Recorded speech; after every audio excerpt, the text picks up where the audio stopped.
The rebuilding of Ukraine will be the largest construction project in the history of the world since the Marshall Project of after World War II.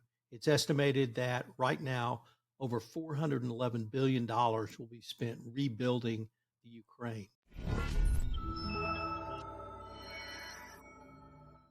Tom, welcome to the show. I'm excited to have you on today. We are got lots of things to talk about in our pre-show interviews. It felt like we had a lot of great topics. So welcome to the show, Tom.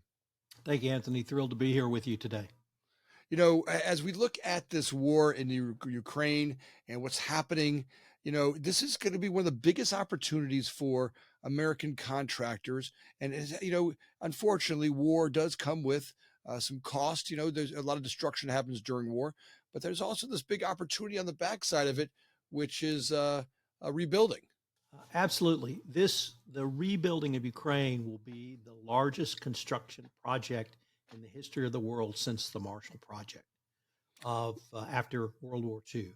It's estimated that right now over $411 billion will be spent rebuilding the Ukraine. That money will be doled out by groups as high up as the World Bank, the United Nations, the US government, the EU, but it also will be private companies here in the United States, contractors such as Bechtel or KBR, companies across the world, construction companies will be involved. And every U.S. construction company should view this as an opportunity to expand in a way that they have not thought about before because of the size of this construction project. There will be work for everyone in whatever you want to do if you go international.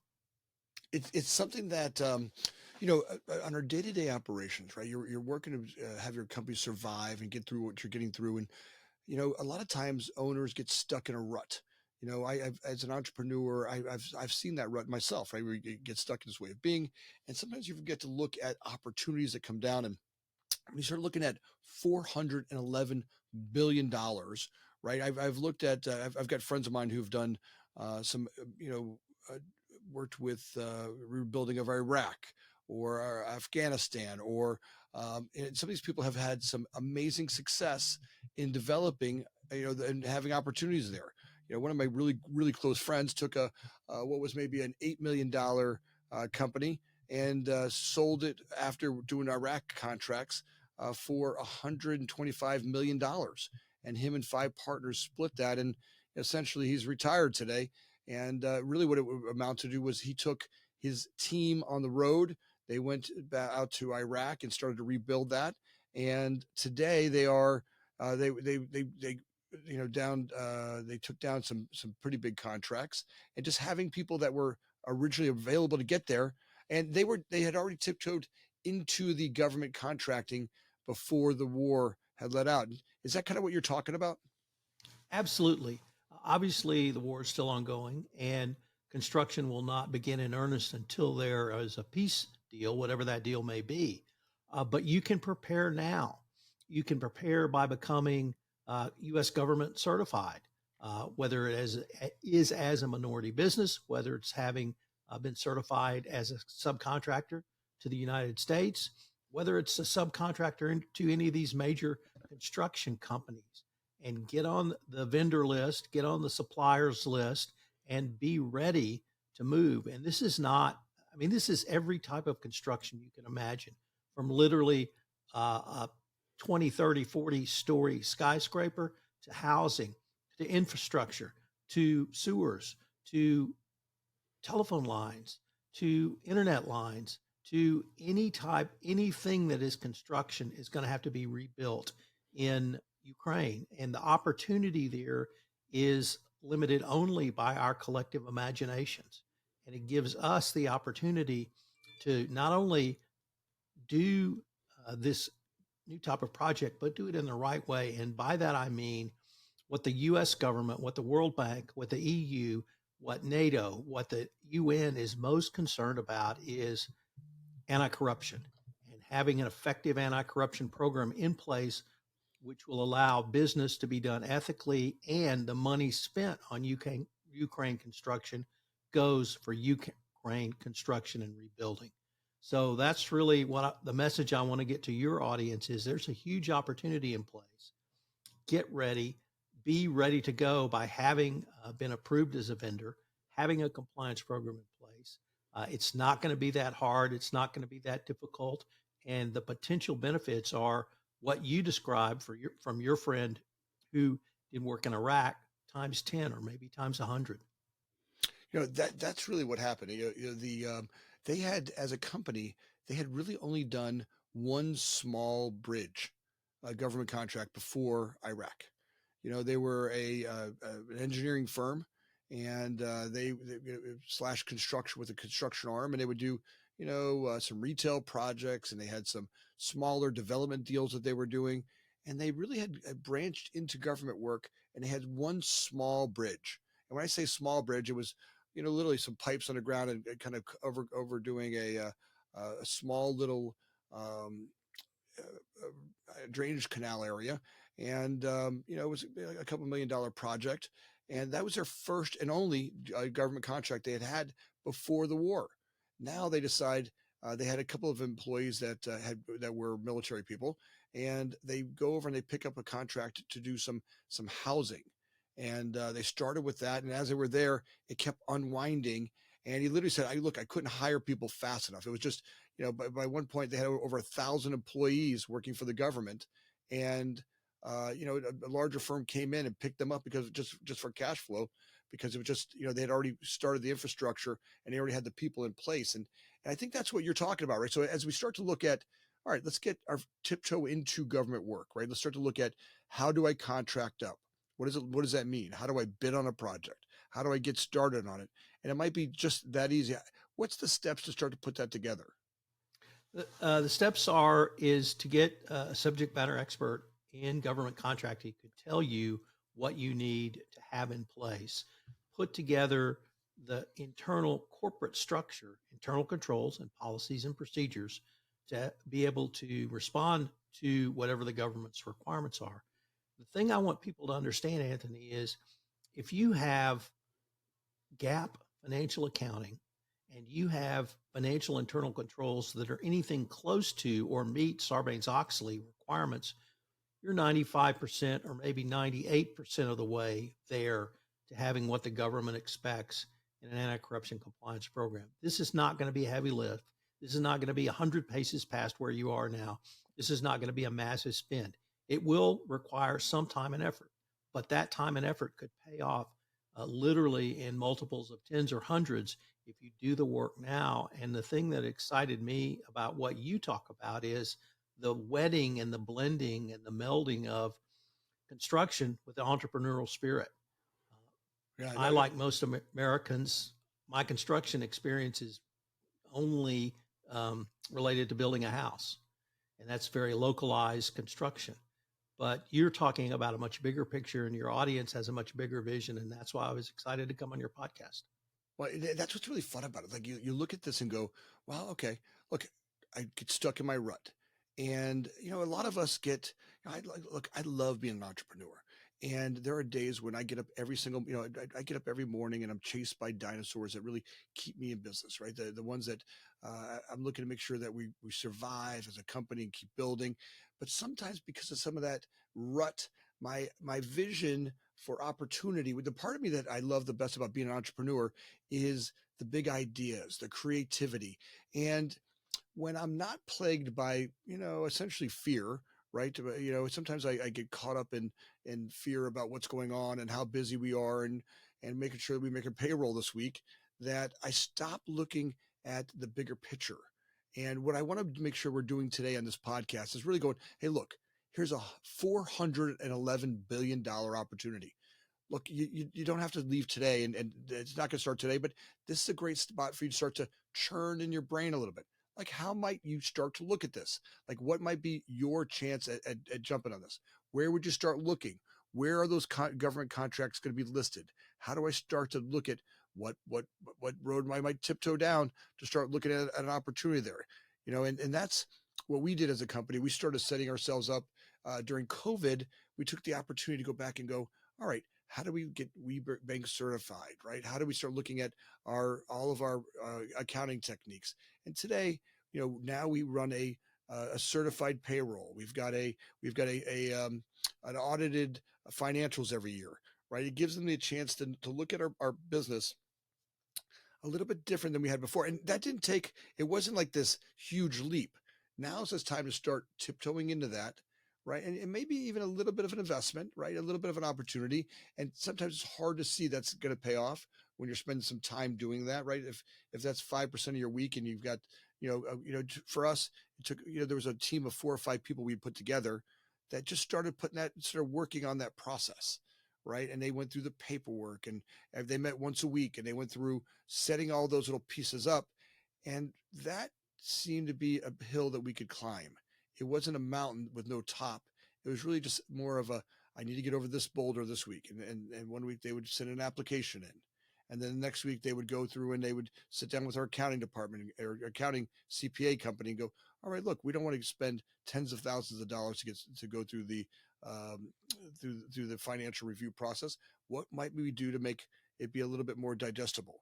And they gave us some great principles to put together, and then we started following those, and they became.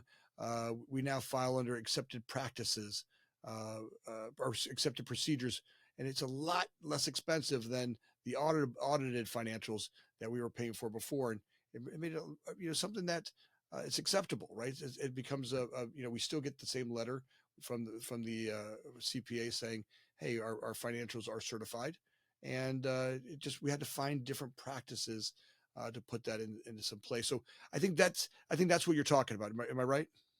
I could not have said that any better. What I heard you say was by putting a process in place with procedures, we were able to deliver audited financials to anyone who may look, investors, regulators, business partners, people we would contract with. And you actually made, at the end of the day, the process more efficient and cheaper. And that's exactly the goal that I have in communicating what compliance is by putting that committee together, by crossing over those boulders.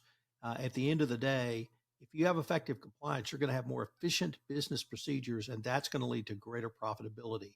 And when you overlay that with the business opportunity that we all see in Ukraine, and it's coming, it's there, it is going to happen. This is not Tom dreaming in the shower. This is going to happen. And you, as the entrepreneur in construction, have the opportunity to be a part of it. And literally every American construction company can be a part of this. You don't have to figure out a new way to do business. You don't have to figure out something new. You can be adjacent to something new. You can determine, like you said, what are the strengths and weaknesses of our company. One of my favorite things about real estate folks is they say, you don't have to figure out the best location. You have to watch the guy who figures out the best location and get across the street from him. Well, that's exactly the same thing with a product or service. I don't have to think of a new product or service. I can watch the guy who does think of a new product or service, and then I can develop something that enhances what he or she has developed based upon the expertise of my company. That's awesome. There's a lot of developers that are in that same mode, right? Looking at, look, I don't have to be on the bleeding edge, right? Forget it. Let those guys be on the bleeding edge. I'll follow, I'll be right behind them. And it doesn't have to be a general. You don't have to be a general contractor or a subcontractor, but you could be anything. You could be a subcontractor. You might be an electrical company. You might be a supplier, right? There's 1,000. They'll need millions and millions of suppliers to supply the materials, the parts and pieces, the everything that goes into rebuilding a nation, right? And this is, when we look at this, you're going to take $411 billion, right? And you're going to apply that across all the infrastructure that takes to get, that'll be wire, and that'll be conduit, and that'll be piping, that'll be concrete, that'll be shirts for the workers, that'll be gloves and hard hats and PPE. It'll be all kinds of stuff that your brain, if you just start to play with it a little bit, will start to see it. It'll be light fixtures and garden supplies and hoses, and I mean, it'll be an endless look at what it's going to take to rebuild that country. And now's a chance to start going, all right, how could I as a company start to do that? and start to just take one step at a time to do this. And as a compliance officer, when you're working with companies to get under compliance, where do you start with them, and kind of what are the steps you go through to check them and their compliance procedures? Anthony, it all starts with a risk assessment. You assess your risks, and then you build out your risk management strategy based upon your risks. Then you monitor that strategy that you've implemented, and then you improve. Of course, every person, every company has a different risk tolerance, but entrepreneurs tend to have a little bit greater risk tolerance, and they're willing to do some things, certainly within the law and ethically, that other companies may not be willing to do. But it's basically do a risk assessment, set your strategy, and then communicate that strategy, monitor that strategy, and improve it as you go forward. So that's just a business strategy. That's a business process called continuous improvement. And when you understand that compliance is just another business process, I think it makes it easier, and it's not the black box or the black hole of Dr. No from the land of no, the Department of No Business Development. It's funny because you're right. It does feel like sometimes this overwhelming or this black box scenario, but really, it's at the end. It's how do you file? If you just look at your basic business processes, for us, I'm always looking at financial systems, right? How do we, when we send employees on the road, right? How do they get paid for their travel? How are we paying for their meals? How are we paying for whatever entertainment we cover? What are the things that we're going to cover on the road, and we're making sure that our financial practices are, who when an employee travels, who signs off on their expense report, who approves the travel before they go, why are they going there, what is it, how does that relate to our business practices? Do we need them to go there? Right? Do I need them to go there now? Do I need to go? Yeah, for us, when I look at travel for our company, it could be a really large line item for our business, right? And especially since we're nationwide. And I'll get project managers say, I got to leave tomorrow, and all of a sudden I'll get a ticket that'll be $700 for them to go somewhere. And I'm like, there's nowhere you're going tomorrow that's worth $700. Right? I don't, today with cameras and stuff that we have, I don't need you to go there tomorrow. Let's make sure that we're looking a week out or 2 weeks out to make sure we're planning our travel properly, right? We're looking for hotels and places that we're going that make sense, right? So that when I look at this, because if I don't, it becomes this unwielding, this monster that grows. And when I don't pay attention to it, all of a sudden it becomes a cost center where we're losing money. And so we put the practices in place, and that's the same thing that's going to apply for the government contracts, right? As we start to look at, forms of making sure that we, our business practices don't hit any of the concerns of the U.S. government, right? Making sure that there's no corruption involved in our travel, right? That we're not, there's no grafts or grafting going on with any of the foreign nationals that we'll be working with, right? How are our people traveling? What are our practices and communication about how we handle things?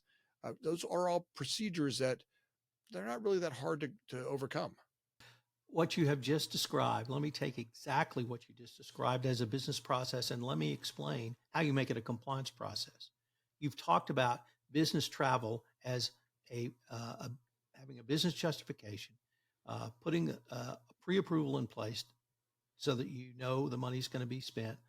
Then after the travel occurs, recording that expense, having it submitted to a supervisor, signed off on by the person submitting, submitted to a supervisor, goes to AP, another level of approval. Here's what you need to do to make that compliant. The name of the person you entertained while you were traveling and their business position. You have now created a compliance gifts, travel, and entertainment policy, and that's the amount of work you had to do. And so when I said you have 98% of what you already have to do in place, what you described was a business process. I would also say you do it because that's what the IRS requires. That's right. For deduction. So there's a legal reason, a financial legal reason.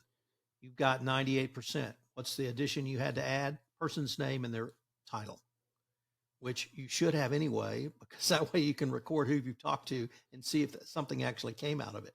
So When I say a compliance program will build upon your current financial controls, that's the best example I can cite to you. That's great. Again, that's just basic business model, right? I mean, when you look at it, I need to know that, right? Because I have all kinds of employees. Some are great and top of line ethics, and some are not so great. And I want to make sure that the system really is set up for the worst of the worst, right? People that are not completely compliant, or people that are not are traveling the way I would want them to. So I build the systems for the weakest link in the system, or the part I want to do, and overall the people that are really great at, which are most of the people, most people, it's kind of keeping honest people honest, and that seems like it keeps that system pretty fair, pretty easy to do. So look, as we start to grow, this week, we're starting to see business practices get involved with everything going digital, right? And I think it's important that no matter what we're looking at, if we're looking at growing your business, how are we talking to the entrepreneur about getting better digital business practices? So right, as they work on compliance or business, workflows, what are they doing to make sure that it's got one digital floor, system, so that long term that converts over to an AI program, right? I mean, so that we start to be able to put that into an AI model that makes them even more efficient. It starts with whatever you call the data in your company, whether you call it a data silo, whether you call it a data lake, whether you call it data storage. One person has to have access to all of that. They don't have to understand it all, but they have to have access to it, because once you have access to all of the data in your company, then you can bring in a subject matter expert or a product supplier who can look at the data and analyze the data. And a friend of mine described it as looking for patterns in raked leaves. It's whatever you want to look for, whether it's sales, whether it's cost, whether it's compliance, whether it's potential uh, leakage of data, of intellectual property, whatever it is. Once you've got that data in one place that's available for you to look at, you may have disparate ERP systems. You may have engaged in acquisitions of companies that were Oracle and your SAP, for instance. But you have to have access. Once you get access to that data, then you can analyze that data and you can take actionable takeaway items from the business perspective, from the operations perspective, from the compliance perspective away. The significance of that from compliance is if a regulator ever comes knocking, you can show you're doing something. And when I said you assess your risk, you put a risk mitigation strategy in place based upon your assessment, and then you monitor that strategy, that's what data analytics is. You are monitoring your business strategy. You should do that from the business perspective anyway. And the example I give is you have a business unit, you have a geographic area, or you have a salesperson. They increase sales 80% over 2 consecutive years. From the business perspective, you would want to know, how did they do it? Are they a super salesman? Did they have a new product? Did they have a new marketing campaign? Are there new customers in place that your message is resonating with? Or have they done it unethically? You need to know that too. And so understanding your business gives you insight into compliance, and you don't have to do additional work. That's why I try to communicate this is a business process that's overlaid on what you're already doing from your financial controls. And you can use that information to improve any part of your business, but you have to have access to it. And that, of course, leads to AI um, uh, after data analytics, because that's going to be, I think, the next big frontier for businesses is you and I can run data analytics with AI. Right now, there's some companies that are very good at it, but probably the next iteration is we can do that on a daily basis. And when you can do that on a daily basis, you'll have information available literally at your fingertips to allow you to move forward in a more efficient way. I mean, as we start to develop those AI systems, the that one source of truth for your organization, and a lot of times people make this out to be a lot bigger deal. For us, we just converted over to smart sheets, right? We had 9 different software packages that we went from business development, right, all the way through to how they were collecting, business development leads and what they were doing to follow those. And then from there, I went into the into the sales team. So from marketing to sales and contractual, setting up contracts. And then from there, it went into estimating, and the estimating team had a couple different software packages. And from there into operations teams, and then there into accounting and closeout. And all of that was kind of set up to be separate little silos of information. Now, essentially, they just kind of pick software that fit the team the best. And at the end of the day, they're great softwares. But the problem is they were recreating data in every silo. So the information they gathered in the beginning wouldn't transfer over to the next stage, and the next stage wouldn't transfer to the next stage, and they kept recreating it. And they get to the end of the stage, and it would take all that data and kind of throw it in a bucket and kind of forget about it. And today, what we're really looking at is creating a system that's one, all the data happens on one platform. So from the time that we meet a customer and even we start to market to them, right? We start to look at the human being and kind of what we're sending them, what information we're getting about them, what information we're collecting about them.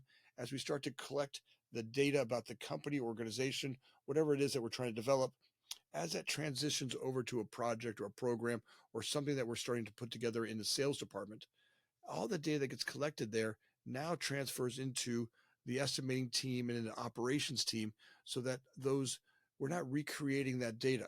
Now, what I really see about that is as we get smarter and smarter about this, the same thing happens in our purchasing our team. When we start to look at the vendors that we work with, and we start to understand their products, their timing, their deliveries, their schedules, that ultimately will become a big portion of feeding our AI model as we see it going forward, right?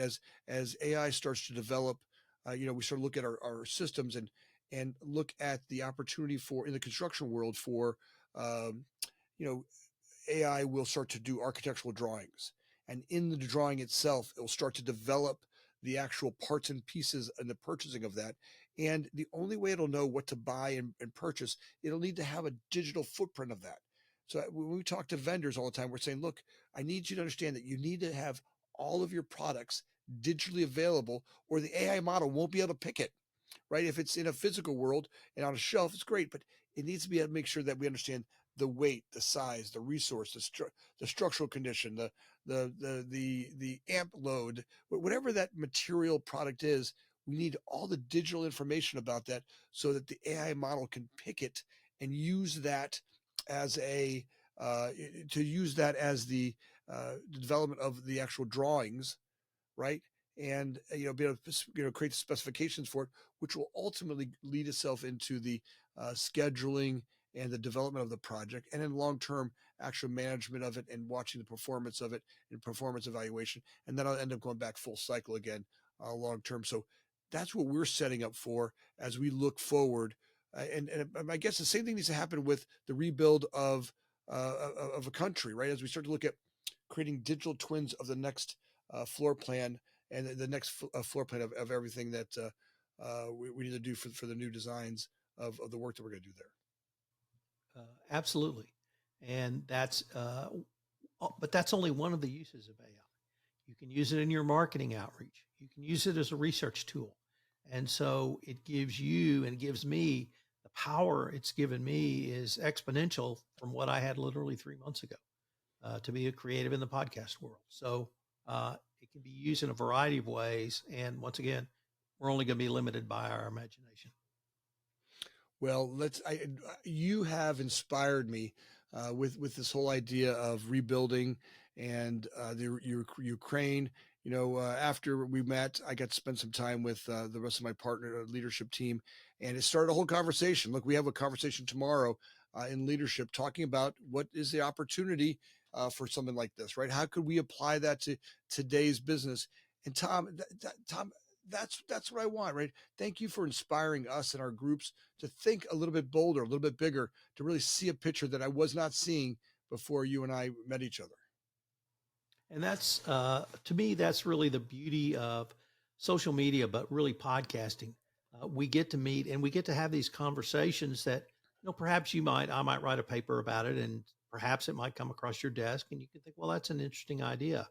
But when you and I talk, and we're obviously both passionate about entrepreneurship. We're passionate about innovation, and that passion comes across when we talk to each other, and that passion can inspire others. And that's why I love the podcast format, because I think it allows you to communicate in a way that the written word doesn't. And I'm a big re- reader and writer. So the podcast format really has opened my eyes to a new way, or a different way, to communicate some of the things that really are important to us. That's awesome. I really am. It's something that I'm with you. The podcast world inspires me. The people I get to meet. Like, look, you and I may never have met had we not done a podcast together. And when I start to look at the opportunity of going into Ukraine and rebuilding that, it just reminded me of, all right, look, there's an opportunity that if I get stuck in my rut, I would not see that. And thanks for really taking the time to open my eyes to see another opportunity. And that to me is really my big belief in where we're at, and creating this amazing life, that sometimes I get so caught up in the rut that I'm just, maybe it's fear of survival, whatever it is. I stop to look at, man, look at all the abundant opportunities that are available to me around this world every single day, that there are billions and billions of ideas that when I get inspired, I can take it on, and just, I don't have to take them all on. I don't have to get overwhelmed and try to take them all on. But look, tomorrow I have a small meeting with my leadership group, and we start talking about what might be our opportunity. Based on that, we're already government certified. We're a minority owned company. This might be a huge opportunity for us to grow. And maybe we just start to tiptoe over that way. And it's not like we have to stop everything we're doing today and make sure we're not paying the bills and all that stuff, but we can start to tiptoe our way over there. And Tom, you've really kind of lit that match under us to get inspired. So thank you for that. Well, it's been my pleasure. If folks want to get a hold of you and listen to your podcast, talk to me a little bit about how they can get a hold of you, and I'll put all the links down below. Sure. So I have two podcast network, a B2B network in compliance called the Compliance Podcast Network, which is available at https://compliancepodcastnetwork.net. If you're interested in rural life in the Hill Country of West Texas, I have the Texas Hill Country Podcast Network, which is available at https://Texas Hill Country Podcast Network.com. I'm on LinkedIn at Thomas R. Fox, and you can email me at tfox@tfoxlaw.com. Tom Fox, I am grateful for you and everything that you are. You're inspiring, and thanks for really helping me branch out to see a bigger vision of something I would not have seen had you and I not crossed paths. And I'm so grateful to have had you on the show. Thanks for everything. Thank you, and I look forward to continuing this conversation. Audience, as always, take a second and like and subscribe for us. And please leave any comments you have down below. We love your comments. I will make sure I get back to each and every one of you with a response. So thanks a lot.